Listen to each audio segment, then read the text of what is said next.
अक्सर कहा जाता है कि राजनेताओं के ऊपर आपराधिक मामले होते हैं, काफ़ी तरह के संगीन इल्ज़ाम भी लगते रहते हैं उनके ऊपर, जिसकी ताज़ा उदाहरण है पंजाब में बिक्रम सिंह मजीठिया, जो लगातार कानून का सामना करते हुए दिखाई दे रहे हैं।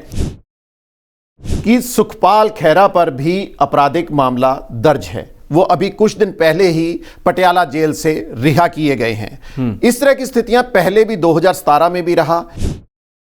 बात की जाए संपत्ति की, तो संपत्ति कहा जाता है कि जो राजनेता बनता है, जो राजनीति में आ जाता है, उसकी दोगुनी होनी शुरू हो जाती है। कांग्रेस के भटिंडा से उम्मीदवार थे रमिंदर आंवला, जिनकी संपत्ति 283 करोड़ दिखाई गई थी। और जबकि कांग्रेस की ओर से 85% प्रत्याशी ऐसे थे जो करोड़पति थे।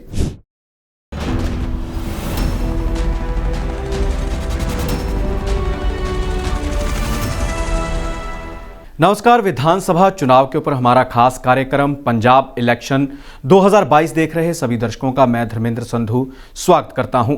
इस कार्यक्रम में हम चर्चा करते हैं चुनाव के ऊपर, चुनाव में क्या चल रहा है, राजनीति में क्या चल रहा है, इसके ऊपर ही चर्चा की जाती है। और ख़ास तौर पर यह चर्चा की जाती है कि कौन से राजनीतिक दल का प्रत्याशी कौन सी जगह से चुनाव मैदान में है।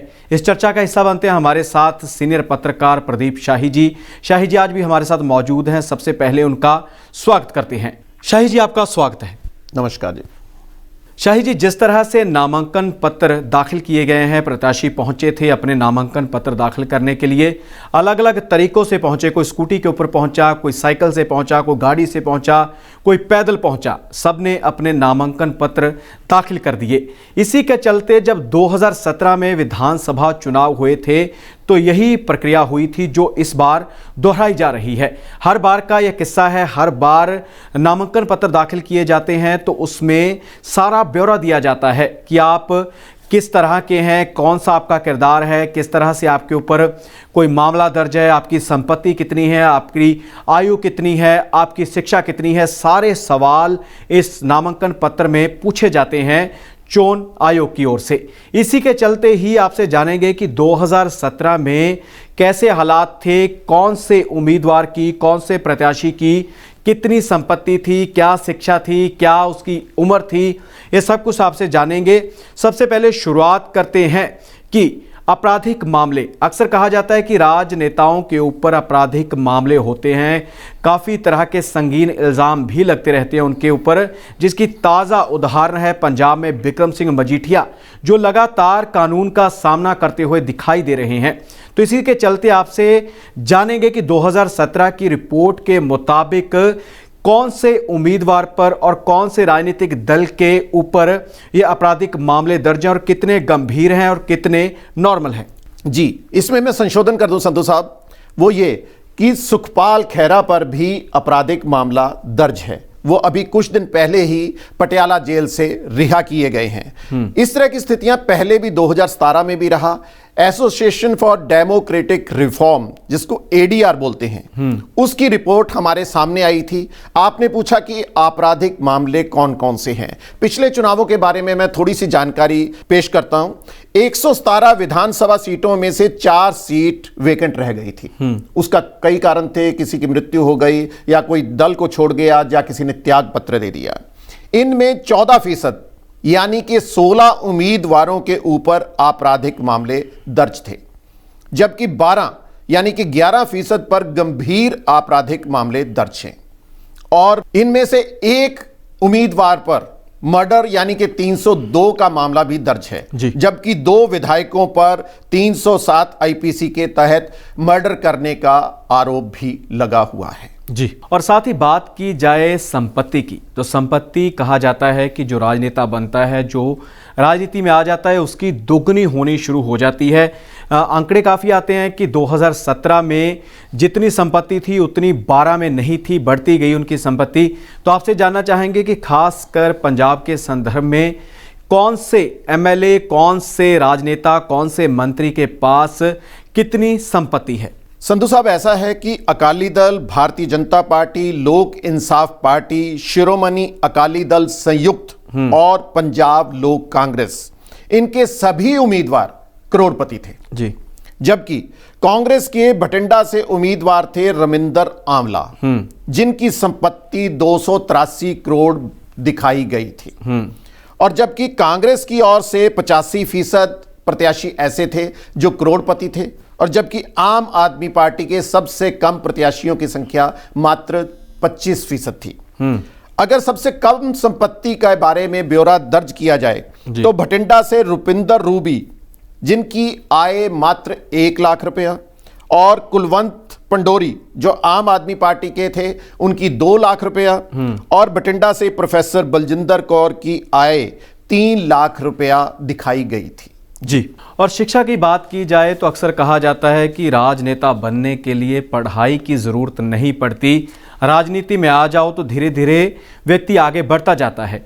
तो इसी के चलते काफ़ी सवाल भी लोगों की ओर से उठाए जाते हैं कि राजनेता ज़्यादा पढ़े लिखे नहीं होते।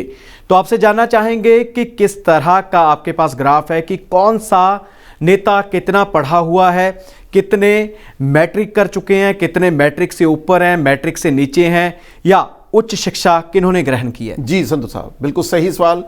खास करके 2017 के चुनाव की बात करें तो 43 एमएलए ऐसे थे जिनकी शिक्षा 8वीं से लेकर 12वीं तक थी। जी, मात्र अंडर ग्रेजुएट 10वीं पास भी नहीं थे, जिनमें 8 लोग 8वीं पास थे, 21 लोग 10वीं पास थे, और 16 उम्मीदवार 12वीं पास थे। जबकि 32 ऐसे प्रत्याशी थे जो ग्रेजुएट थे। जी, जबकि 18 प्रोफेशनल ग्रेजुएट और 18 पोस्ट ग्रेजुएट, जबकि 2 डिप्लोमा धारक भी थे। और साथ ही उम्र को लेकर भी सवाल उठने शुरू हो चुके हैं, क्योंकि पंजाब के पूर्व मुख्यमंत्री प्रकाश सिंह बादल ने एक बार फिर से चुनाव लड़ने का फैसला किया। नामांकन पत्र वो दाखिल कर चुके हैं, लंबी से वो चुनाव लड़ेंगे। लंबी विधानसभा क्षेत्र पड़ता है, काफ़ी चर्चा में रहता है, और हर बार वहां से जीतते हुए नजर आए थे प्रकाश सिंह बादल। अब भी वो दांव खेलने जा रहे हैं वहां पर, और अक्सर लोग यही सवाल उठाते हैं कि जिस तरह से जो सरकारी कर्मचारी होते हैं उनकी एज लिमिट होती है कि इसके बाद वो काम नहीं कर सकेंगे, उन्हें रिटायर किया जाता है। तो क्या जो एज है वो फैक्टर इनमें कितना देखा जाता है चुनाव आयोग की ओर से? आपसे जानना चाहेंगे 2017 में कितनी एज के कम से कम और ज्यादा से ज्यादा प्रत्याशी थे? जी, मैं 2022 की सबसे पहले चर्चा करना चाहूंगा। 2022 में प्रकाश सिंह बादल इस समय 94 इयर्स यानी कि 94 वर्ष अपनी आयु पूर्ण कर चुके हैं जी। और वो भारत के सबसे उम्र दराज प्रत्याशी के रूप में अपना नामांकन दाखिल किया है। अब 2017 की अगर एडीआर की रिपोर्ट पर चर्चा करें तो हमारे 53 एमएलए ऐसे थे जो 25 से लेकर 50 वर्ष की आयु के थे। जी, यानी कि उसके बाद जितने भी 117 में से अन्य उम्मीदवार थे उनकी आयु बहुत अधिक थी। इनमें 59 एमएलए जो 80 वर्ष की आयु पार कर चुके थे, और एक एमएलए ऐसे थे जो प्रकाश सिंह बादल थे, उनकी आयु उस समय 89 इयर्स ओल्ड थी। सबसे खास बात एक जानकारी दे दें कि 117 एमएलए में मात्र 7 महिलाएं ही उम्मीदवार थी। जी, क्योंकि कहा जाता है कि नारी सशक्तिकरण, महिलाओं को आगे लेकर आना है, लेकिन 117 में से आपने जितना आंकड़ा बताया वो कुछ ही फीसदी बनता है। आप इस कार्यक्रम का हिस्सा बने, आपका बहुत बहुत धन्यवाद है। जी, धन्यवाद। सो इसी तरह से इसी कार्यक्रम में फिर नई चर्चा लेकर हाजिर होंगे। फिलहाल इजाजत दीजिए, धन्यवाद।